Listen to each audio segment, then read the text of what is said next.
Other Mother was an evil entity who preyed on the souls of children living in a particular house for hundreds of years. And after a long reign of manipulation and terror, there was only one girl who was able to outwit her and finally put an end to the horrors that took place there. Welcome to Horror History. In today's lesson, I'm analyzing the life of Coraline Jones, the brave explorer who was the first to ever survive the wonders of an alternate realm called the Otherworld. In order to understand where Coraline got the strength needed to take down the Other Mother, we first need to take things back to the beginning.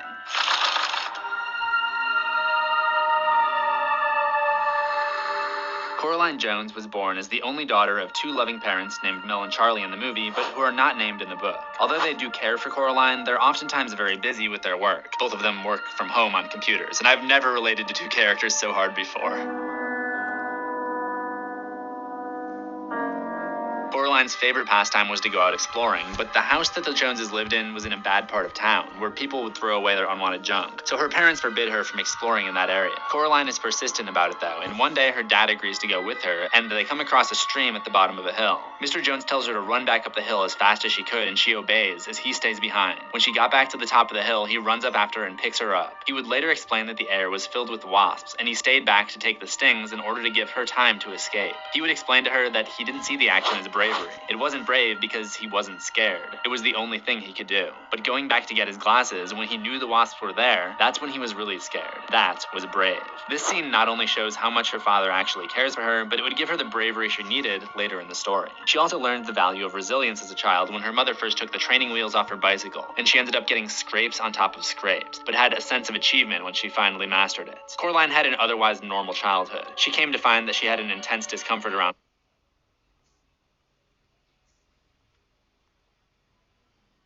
Coraline had an otherwise normal childhood. She came to find that she had an intense discomfort around spiders, and she enjoyed eating simple foods, but wasn't a fan of her father's complicated recipes, like his leek and potato stew with tarragon garnish and melted Gruyere cheese. She was also not a fan of coconut. When Coraline's grandmother passed away, she left all of her expensive furniture to the family, which Coraline found very uncomfortable. But it didn't matter because she wasn't allowed to play in the drawing room where it was kept anyway. The main story takes place one summer, 3 weeks before the beginning of school. We know that this wasn't her first year of school because it mentions that she's been there multiple times before, so I'd guess that she's going into 2nd or 3rd grade. The family moved into a new house just outside of London, which was in a much safer area for Coraline to explore and play in. The Joneses owned only part of the house. They were above Miss Spink and Miss Forcible, who were on the ground floor, and below Mr. Bobo, who was on the top floor. There was also a unit adjacent to them on the 2nd floor, which was vacant at the time that they moved in. One of the first discoveries that Coraline makes upon moving in is the door to the vacant flat, which filled her with intrigue. The door was locked, and on one rainy day, Mrs. Jones shows her that there's only a brick wall behind it, which was likely put up when the house was divided up. The next day, as she's setting out to go explore, Mr. Bobo from upstairs tells her that the mice he's supposedly training for his jumping mouse circus have a message for her, telling her don't go through the door. This seems to suggest that the animals are privy to the other world in a way that people are not, which we see later with the cats. Coraline sets out to find a well that Miss Spink and Miss Forcible told her about, which is supposedly very deep and very dangerous. And Coraline kind of finds this exciting because she finds everything else boring. School is only a week away now, and it's raining outside, so Coraline stays in and draws an abstract picture which looks like this. The eye is lost in the mist, a forewarning about how she would soon be lost in the other world.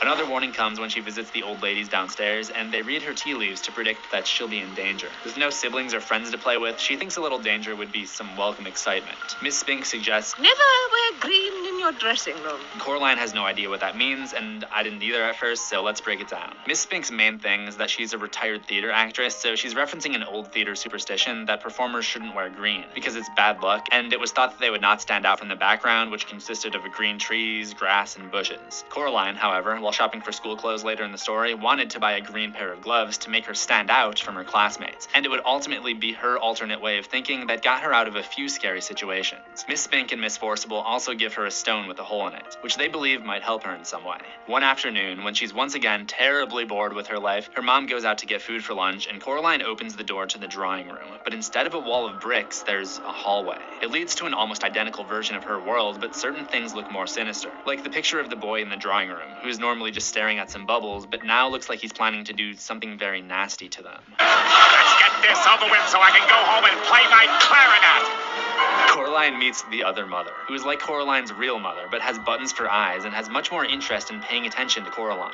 They have a lunch with food that Coraline actually really likes. "We've been waiting for you for a long time," said Coraline's other father. Yep, Typically not a great idea to talk to people who say that. They tell her that everyone has a set of other parents, she just never knew about hers until now. The rats upstairs sing and perform for her, which she finds a little off-putting, but is willing to look past it because at least it's something interesting. She goes out to explore and finds the cat in the garden can talk now. He tells her he's the same cat from her world and hints at the possibility of danger in this world.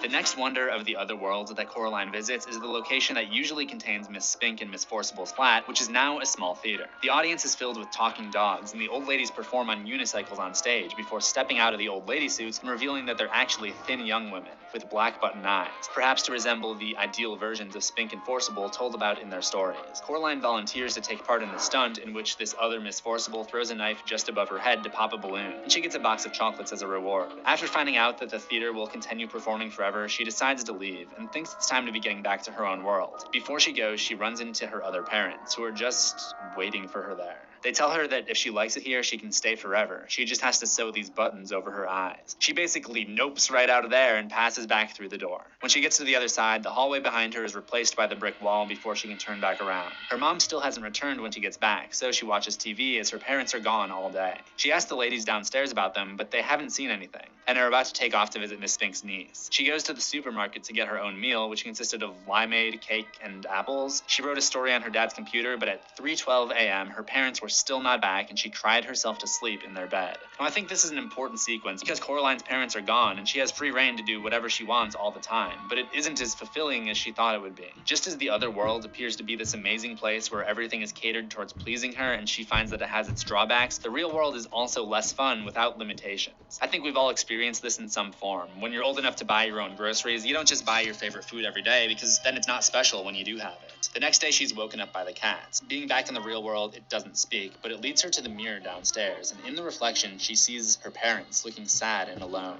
Her mom leaves a message with her finger which says, "Help us," backwards. Coraline knows what she has to do. She gathers her bravery, marches up, and calls the police. One of the funniest parts of the book, in my opinion. Of course, they don't take her seriously at all, so then she brings a couple of apples and the stone with a hole in it and heads back to the other world with the cats. What we do here is go back.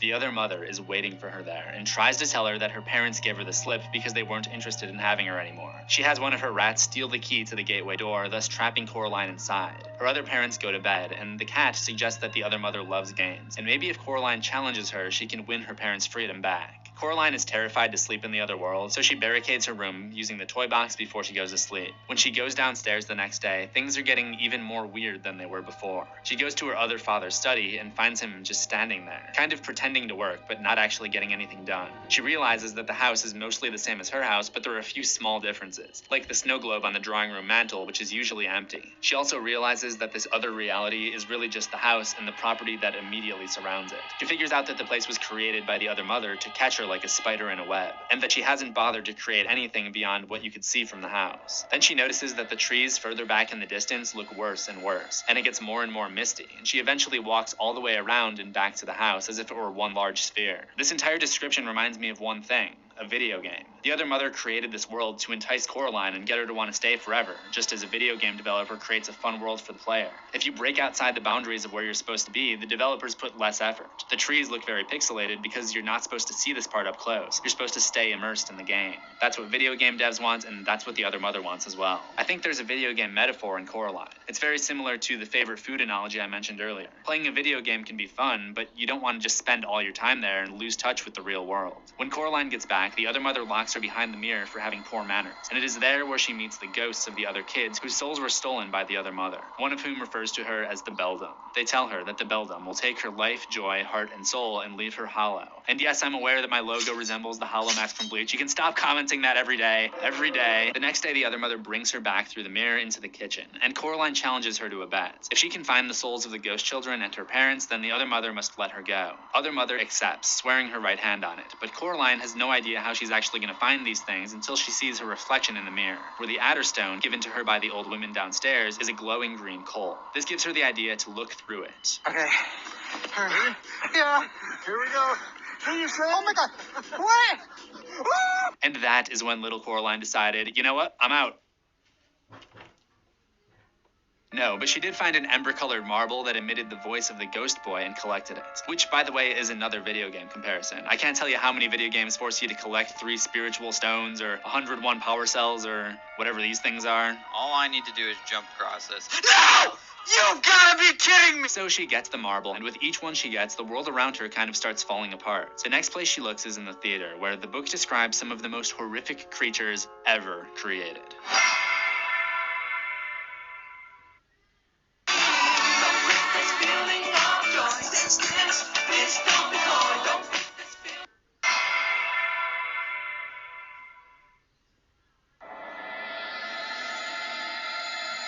Coraline goes in search of the next soul in the theater, which is now abandoned and dusty. She casts a torchlight upon the ceiling and sees these dog bat things. They aren't too scary in the film, but in the book, they're described as hairless, jellyish creatures that may have once been dogs but had wings and hung like bats and spiders. There's some kind of egg sac thing behind the stage, which contains 2 heads, 2 of each limb, and when viewed through the stone, Coraline could see one of the souls glowing inside. So Coraline actually had to reach inside of this thing, Bill Denbrough style, and retrieve it. But she accidentally wakes it up. When she sees the face, I can't even describe it any better than it is in the book, so let me just read that excerpt. It resembled the younger versions of Miss Spink and Miss Forcible, but twisted and squeezed together like 2 lumps of wax that had been melted and melded together into one ghastly object. Yep.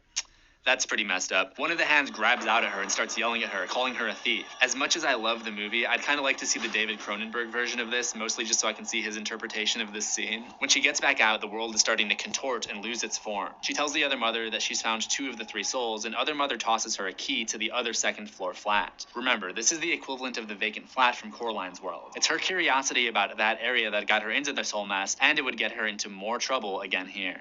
This is the most haunting location that Coraline ever has to explore. She finds a giant dead spider in the bath, one of her worst fears, and eventually makes it to a trap door leading into a cellar. When she gets down there, she turns on the light and finds crude paintings on the wall. The bulb was not bright enough to fully make them out. There was a bad smell from a rubbish pile in the corner, cardboard boxes covered in mildew, and decaying curtains, under which she noticed a pair of feet. She comes to find that the feet belong to a pale, puffy, deformed blob that sits up and stares at her with dark button eyes. I would conclude that, like everything she had encountered in the other world, the other father she had seen was only an illusion. The beldam had manipulated this thing to look and act like her father in order to trick her, and she had discarded it here when she was done with it. I think maybe the creepiest part of this is how when it speaks, a mouth opens in the mouthless face and strands of pale stuff sticks to the lips. This is also an important moment for Coraline's character development because she tells herself, "You can be brave," which is a reference to the story about her real dad getting stung by the wasps for her. Now she's got to find that same bravery to maneuver her way out of this situation and be the one to save him. She gets out of it by pulling the thing's button off when it attacks her, running for the trap door, and locking the abandoned flat when she escapes. Her last place to look is the top flat where Mr. Bobo normally lives. In this world, there was no man up there, just a horde of rats that give form to the man's clothes. She spots the last soul glowing in her viewfinder, but it's being taken away by one of the rats. Coraline gives chase but ended up falling on the stairs, and the rat appeared to get away, but luckily for her, she had befriended the cat, and he'd captured it, earning her the final soul. Upon finding it, the house flattened even more until it looked like a charcoal scribble on a gray paper, and she quickly went into the house to find her parents and confront the other mother.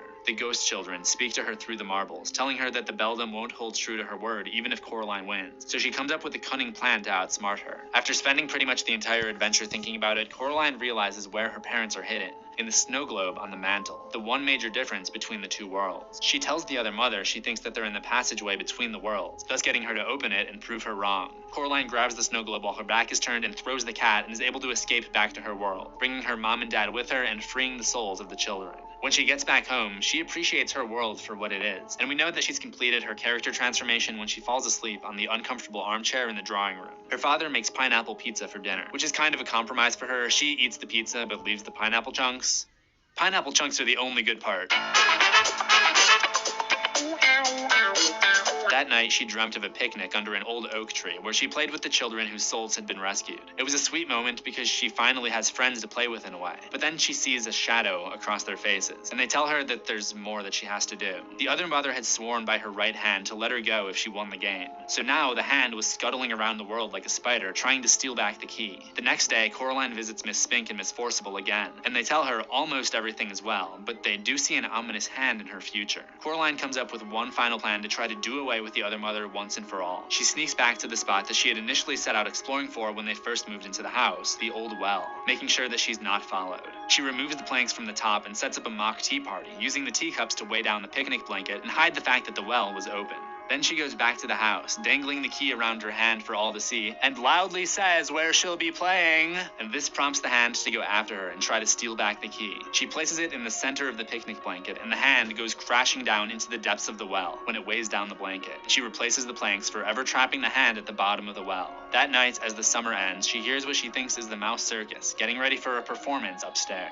Coraline's story is, like many tales about kids her age, a coming-of-age story, but her transformation deals with much more nuanced themes. She goes through the stage that every kid goes through, where their interests are maturing and they have to learn to balance these interests, something that you're very used to doing as an adult, but can even then be sometimes challenging. I think the biggest takeaway is that you have to learn to appreciate the dull parts of life because they make the exciting portions that much better by comparison. She also has to learn to grow up and face her fear in a mature way, taking examples from her parents and ultimately using those experiences to save her real mom and dad when they need her most. So that's the history of Coraline Jones, but there's so much more lore to unpack with her greatest enemy, the other mother, or the Beldam. So make sure you join me for my next horror history to learn all about that. Your homework this lesson is to subscribe to CZ's World for new horrors every week, ring that death bell for notifications, vaya and esta.